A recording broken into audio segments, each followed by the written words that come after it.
एक गांव में कलुआ नाम का एक किसान रहता था। कलुआ बहुत ही लालची किसान था। खेती करके जितना भी अनाज वो अपने खेत पर उगाता था, उन्हें बहुत महंगे दामों पर बेचा करता था। अनाज तैयार हो गए हैं, इन्हें रख देता हूँ। कुछ महीनों बाद मंडी जाकर बेचूंगा। हाँ। कुछ महीनों बाद कलुआ मंडी जाता है। ग्राहक उसके पास अनाज की बोरियां खरीदने आने लगते हैं। जो दाम मैंने कह दिया उससे 1 रुपए कम नहीं करूंगा। लेना हो तो लो, वरना जाओ। अरे भाई, कुछ तो कम करो। हैं?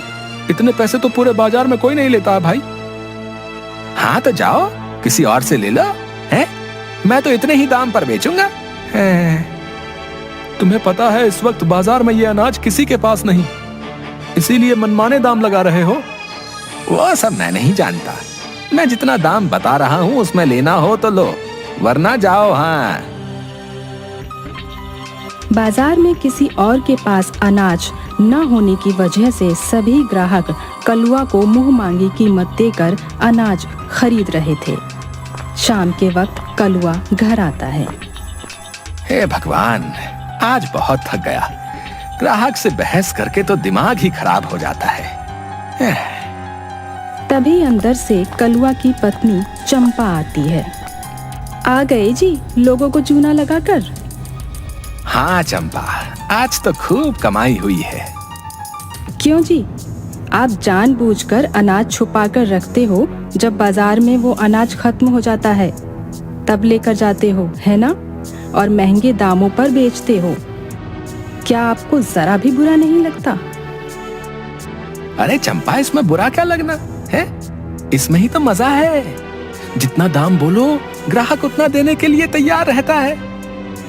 सच में ऐसी कमाई से तो मैं बहुत खुश हूँ। नहीं जी, ये सही नहीं है। आपको ऐसा नहीं करना चाहिए। ईमानदारी से पैसे कमाइए और सही दाम पर अनाज बेचिए। सोचिए, आपको देखकर हमारे बच्चे क्या सीखेंगे? अरे तुम चुप करो। हैं? दिन भर अनाज बेचकर थक गया हूँ, हैं? और तुम अब मुझे ज्ञान दे रही हो। जाओ यहाँ से और मेरे लिए कुछ खाने को लेकर आओ। हाँ हाँ ठीक है, मैं जा रही हूँ, मगर मैं तो यही कहूँगी, ऐसे लोगों को ठगना बंद कीजिए। चंपा अंदर चली जाती है। हे भगवान, ये कैसी बीवी दे दी है तूने? हैं?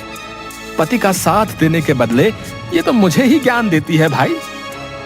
इसका कुछ नहीं हो सकता, मूर्ख कहीं की। कलुआ के पड़ोस में एक बुढ़िया रहती थी। वो बुढ़िया अकेले ही सारा काम करती थी। खेत पर बीज लगाती थी, कई महीनों तक फसल की देखभाल करती थी, और जब अनाज उग जाता था तब उसे बाजार ले जाकर बेचा भी करती थी। उसका बेटा उसे छोड़कर शहर चला गया था। एक दिन कलुआ की नजर उस बुढ़िया पर पड़ती है। वो बुढ़िया अनाज की बोरियां तैयार कर रही थी। चलो जरा इनके पास चलते हैं। कलुआ बुढ़िया के पास आता है। प्रणाम दादी जी, कैसी हैं? ठीक हूँ बेटा। इतनी उम्र हो गई है और आप अब भी अकेले इतना काम कर रही हैं। क्या करूं बेटा, जब तक भगवान शरीर चलाएगा तब तक तो काम करना ही पड़ेगा, वरना इस बुढ़िया को कौन खिलाएगा। अब आपका बेटा कभी आपसे मिलने नहीं आता? उसे कहाँ फुर्सत है जो वो मेरे पास आए। ये तो बहुत दुख की बात है। वैसे आपका बेटा नहीं आता तो क्या, मैं हूं ना आपका बेटा, मैं करूंगा आपकी मदद। क्या बेटा, मुझे कुछ समझ नहीं आया। अरे दादी जी, आप यहाँ अनाज उगाने का काम कीजिए। मैं बाजार जाकर आपके सभी अनाज को बेचकर आऊंगा, जिससे आपकी बहुत मदद हो जाएगी। अरे नहीं बेटा, मेरी वजह से तू क्यों परेशान होगा, रहने दे। नहीं दादी जी, इसमें परेशानी जैसी कोई बात नहीं है। ये काम तो मैं आराम से कर दूंगा। वैसे भी मैं अपना अनाज बेचने तो बाजार जाता ही हूँ। अच्छा ठीक है, जैसा तू कहे। ठीक है दादी जी, मैं कल ही इस अनाज को बाजार ले जाकर बेच देता हूँ। कलुआ घर आ जाता है। जी, आज आप अम्मा जी के पास क्या करने गए थे? तू अपना काम कर, हैं? मुझ पर ध्यान देना बंद कर। कलुआ मन ही मन बहुत खुश था। कलुआ अगले दिन उस बुढ़िया के पास जाता है। लाइए दादी जी, अनाज दीजिए, मैं बाजार जाकर इन्हें बेचकर आता हूँ, है? हाँ बेटा, ये लो। वाह, आज तो बहुत ही अच्छे दाम पर अनाज बिका है। शाम के वक्त कलुआ उदास होकर बुढ़िया के पास आता है। क्या हुआ बेटा, तुम उदास क्यों लग रहे हो? दादी जी, उदास होने की ही बात है। क्यों बेटा, क्या हुआ? अरे दादी जी, मैं अनाज बेचने तो बाजार गया, अनाज बिक भी गया, मगर उस अनाज के बदले बहुत ही कम पैसे मिले हैं। लोगों का कहना था कि अनाज अच्छा नहीं है।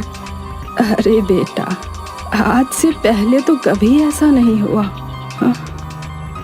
वही तो दादी जी, मैंने भी सभी को बहुत समझाया, मगर कोई समझने को तैयार ही नहीं था। ये लीजिए, इतने ही पैसे मिले हैं। अच्छा। अरे बेटा, ये तो बहुत ही कम रुपए हैं। जी दादी जी, बस इसीलिए मैं उदास हूँ।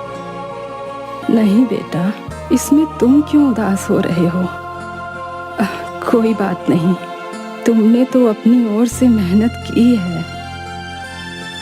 अच्छा ठीक है, अब मैं जाता हूँ, है? अरे अरे नहीं बेटा, रुको, तुमने भी तो मेहनत की है। इन पैसों पर तुम्हारा भी अधिकार है। ये लो, इसमें से कुछ पैसे तुम भी रखो। अरे नहीं नहीं दादी जी, रहने दीजिए, रहने दीजिए। बेटा ले लो, इसमें तुम्हारी भी मेहनत है। कलुआ पैसे ले लेता है। कलुआ खुशी से घर आता है और सोचता है, वाह, आज तो मजा ही आ गया, महंगे दाम पर अनाज बेचकर।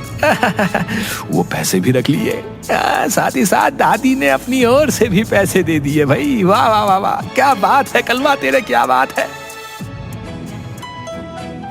अब हर रोज कलुआ यही करने लगता है और उस बुढ़िया को धोखा देकर बहुत पैसे कमाने लगता है। वो बुढ़िया कलुआ की चाल नहीं समझ रही थी। कलुआ को अच्छा समझकर वो उस पर भरोसा कर रही थी। उसी बाजार में चंदू नाम का एक किसान भी अपने अनाज बेचने आया करता था।